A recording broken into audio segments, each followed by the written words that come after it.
नमस्कार, मैं हूं कौशलेंद्र। स्व फाउंडेशन में आप सभी का बहुत बहुत स्वागत है। जैसे किसी अंधकार में भटकते व्यक्ति को रोशनी मिल जाए, जैसे किसी जन्मजात अंधे को अचानक एक क्षण के लिए दृष्टि मिल जाए, दृष्टि मतलब नजर मिल जाए। आज का विषय कुछ ऐसा ही है जो आप हर रोज परमात्मा की पूजा पाठ करते हैं, परमात्मा से अपने भजनों में, अपनी प्रार्थनाओं में जो उसकी आप आराधना करते हैं।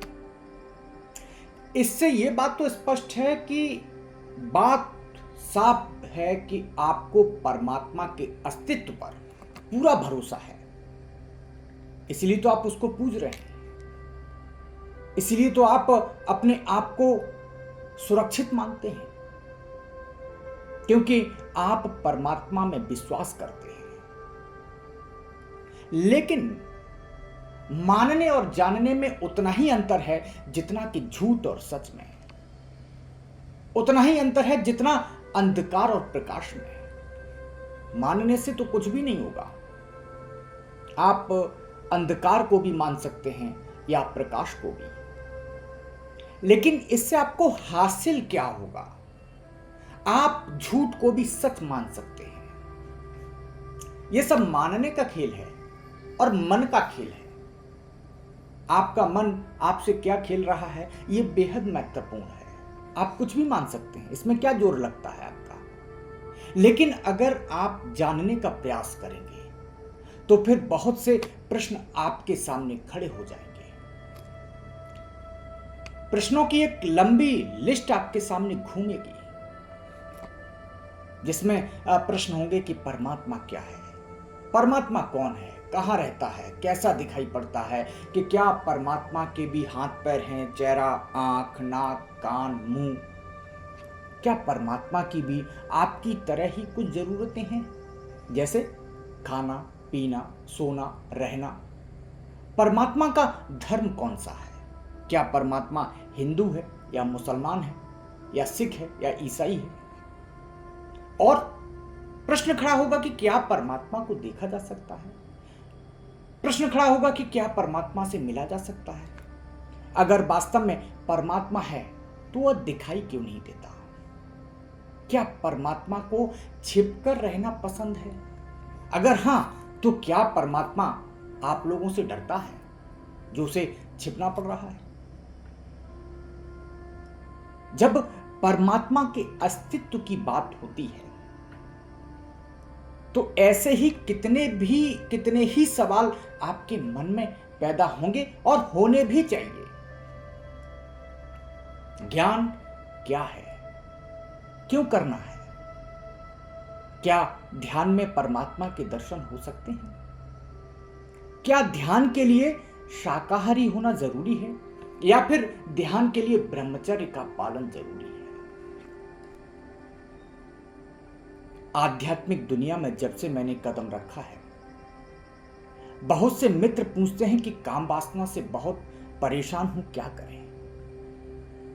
ये कैसे काम वासना से छुटकारा पा सकते हैं ताकि ध्यान में प्रवेश हो सके? ऐसे ही और भी बहुत से प्रश्न हैं जो अक्सर लोग मुझसे पूछते हैं। एक और प्रश्न जो बहुत जोर से पूछा जाता है कि कोई अमीर घर में पैदा होता है तो गरीब घर में दूसरा व्यक्ति क्यों पैदा होता है? क्या ये पिछले जन्मों की सजा है या पिछले जन्मों का फल मिलता है? बहुत सारे सवाल आज मैं आपको सवालों के उत्तर मैं आज देने वाला हूं। आज हम अपने जीवन, ज्ञान, प्रकृति और परमात्मा को समझाने की कोशिश करेंगे। परमात्मा को जानने और अनुभव करने के लिए सबसे पहले जरूरी है कि सभी धर्म ग्रंथों की बात, जो करीब करीब बुद्धि के समझ से बाहर हो चुकी है, जब आप वह दृष्टि नहीं रख पाते हैं जो आपको देखनी चाहिए, जब तक वह आपका अनुभव नहीं बनती, उन्हें समझना असंभव है। यह केवल इसलिए ही मान ली जाती है क्योंकि आपका ख्याल है और आपको बताया गया है कि धर्म ग्रंथों में सब सही लिखा है। लेकिन आज हम इन सब बातों को छोड़कर, क्या लिखा है क्या नहीं लिखा है, इन सब बातों को छोड़ दीजिए। उस बुद्धि से इसे समझाने की कोशिश करेंगे जो परमात्मा ने हमें दी है। और मेरा अर्थ यह नहीं है कि जो ग्रंथों में लिखा गया वो सब झूठ है।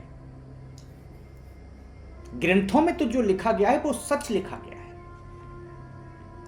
लेकिन जिन लोगों ने लिखा वह उनका सच है।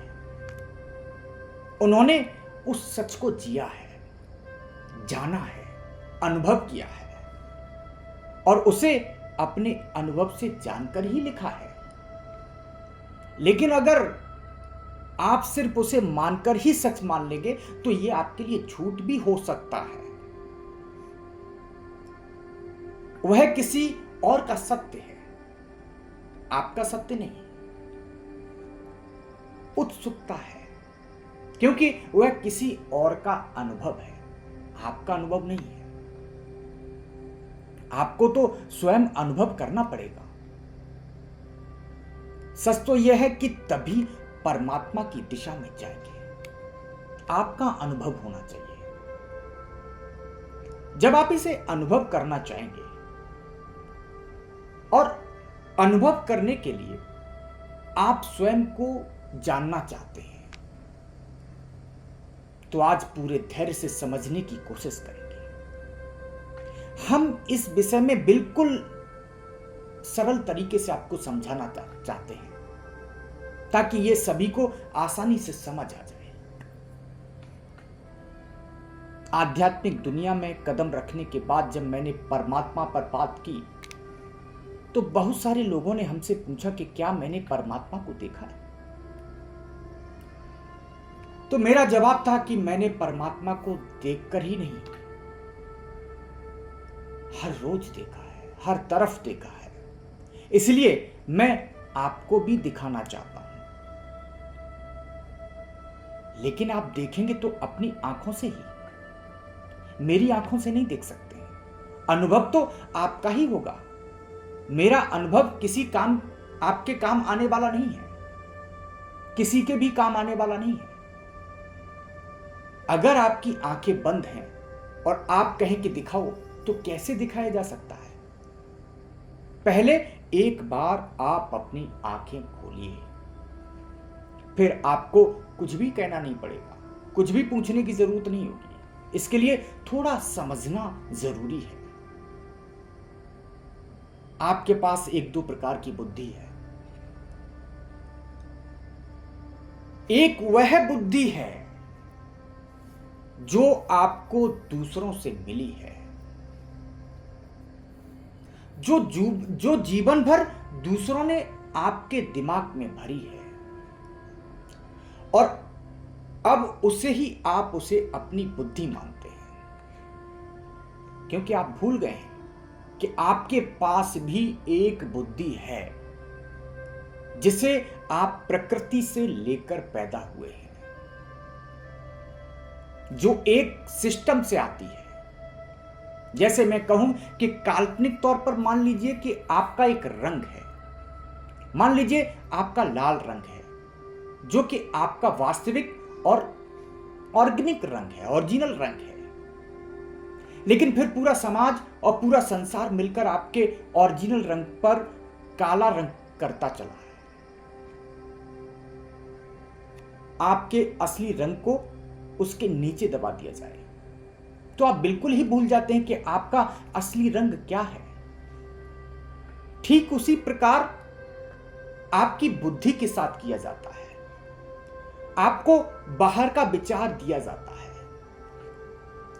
इतना जोर से दिया जाता है कि आपका अपना कोई भी विचार हो सकता था अब आप भूल जाएंगे। यही बुद्धि आपके लिए रुकावट बनती है। यही बुद्धि आपके और आपकी असली बुद्धि के बीच में एक पर्दा बन जाती है। अब ये आंखें आपकी नहीं रहती जिससे आप देखते हो। अब आप दूसरों की आंखों से देखना आरंभ करते हो। लेकिन याद रहे, दूसरों की आंखों से परमात्मा को देखा नहीं जा सकता है। ये मैं पहले ही कंफर्म आपको बता दे रहा हूं।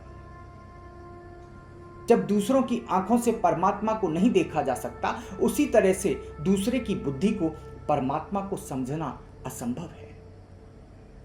मैंने अभी पिछले सेशन में आप लोगों से कहा था कि एक मछली जो सागर में ही पैदा हुई और सागर में ही उसका जीवन बीतता है, वह किसी दूसरी मछली से पूछे कि क्या उसने सागर देखा है। सागर में तो अधिकांश मछलियां सागर में ही रहती हैं, लेकिन सागर किसी ने भी नहीं देखा। लेकिन सुना है कि सागर है, एक यहां से लंबा दूर सागर है। जो जान गया कि सागर तो चारों तरफ है, फिर उसके सिवा कुछ नहीं है। लेकिन जो मान रहा है, तब सागर किसी को दिखाई नहीं पड़ेगा। चारों तरफ मछली खोज में भटकती है कि कैसे करके वह सागर के दर्शन करे। जितना ज्यादा भटकेगी उतना ही सागर के दर्शन से वंचित हो जाएगी। एक बार सिर्फ समझ आ जाए कि सागर में ही है, तो कहीं खोजने की जरूरत नहीं पड़ेगी। अगर सागर का अनुभव कर लिया कि मछली अगर अनुभव कर ले कि मैं सागर में ही हूं, सागर कोई उसे आज नहीं मिला, सदा से ही मिला हुआ था।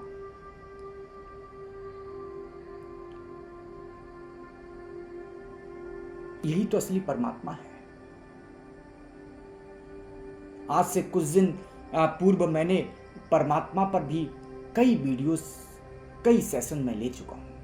आप लोगों से सीधा संवाद कर चुका हूं। उसमें मैंने यही आपको समझाने की कोशिश की थी कि हम में हर किसी के शरीर में परमात्मा बसता है। अब मैं आपको और आसान तरीके से समझाने जा रहा हूं, जिससे कि आप की आंखें खुल जाएंगी, आप अपनी आंखों से देख सकेंगे। आप जानते हैं कि हम में और हर किसी के शरीर में करोड़ों बैक्टीरिया हैं, जो जीवन का परिचय है। करीब करीब जितनी सारी दुनिया की जनसंख्या है, हर किसी के शरीर में उतने ही बैक्टीरिया मौजूद हैं, जिन्हें हम गुड बैक्टीरिया कहते हैं। वे आपके ही शरीर में जन्म लेते हैं और आपके ही शरीर में मर जाते हैं। हर रोज पैदा होते हैं, हर रोज मरते हैं। आपका शरीर उन बैक्टीरियाओं के लिए संपूर्ण संसार है। उससे बाहर उन्हें कुछ नहीं चाहिए। उनके चांद, सितारे, सूरज सब कुछ आपके ही भीतर है।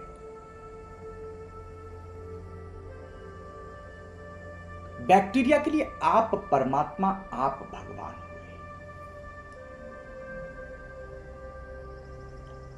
कभी कभी हमारे दांतों में दर्द होने लगता है, हमारे दांतों में, हमारे जीभ में छाले पड़ जाते हैं। तो जब हम मेडिसिन की दुकान पर डॉक्टर के पास जाते हैं तो पता चलता है कि वहां के बैक्टीरिया मर गए, इसलिए ये छाले उत्पन्न होते हैं। गुड बैक्टीरिया, दही में भी गुड बैक्टीरिया होते हैं जो आपके अंदर जाते हैं। बैक्टीरिया के लिए आप भगवान हुए, आप परमात्मा हुए। वो आपकी आराधना कर रहे हैं, पूजा कर रहे हैं, आपको पूज रहे हैं। लेकिन क्या आपको पता है कि आपके ब्रह्मांड रूपी शरीर में असंख्य की संख्याओं में बैक्टीरिया पैदा है और वो आपकी पूजा पाठ कर रहे हैं, वो आपको पूज रहे हैं, नहीं पता। आप समझिए कि वो बैक्टीरिया, वे किसी को परमात्मा मानते होंगे तो किसको मानते होंगे? क्योंकि वे तो आपके शरीर में ही रहते हैं, तो निश्चित ही आपको परमात्मा मानते होंगे। अगर वे आपकी पूजा पाठ करने लगे तो क्या आपको उसका कुछ पता चलेगा कि मेरे ही बैक्टीरिया मेरे ही शरीर में पूजा पाठ कर रहे हैं, आपको पूज रहे हैं, आपको मान रहे हैं? जब कोई आपकी पूजा कर रहा है तो क्या उन बैक्टीरिया को कोई फल आप दे पाएंगे? मान लीजिए बैक्टीरिया अच्छे या बुरे कर्म कर रहे हैं, तो आप उनके बुरे या अच्छे कर्म के आधार पर उन्हें आप कोई फल दे सकते हैं या फिर कोई सजा दे सकते हैं? क्या आप उनके अच्छे बुरे कर्मों का कोई हिसाब रख सकते हैं? लेकिन वे ऐसा सोचते हैं तो आपको तो कुछ भी नहीं पता चलेगा। अगर बैक्टीरिया ये सोच रहे हैं कि मेरा हिसाब रखा जा रहा है, तो आपको तो कुछ भी नहीं पता चलेगा। ये ठीक ऐसे ही है जैसे हमारी तरह उनके भी कई धर्म हो।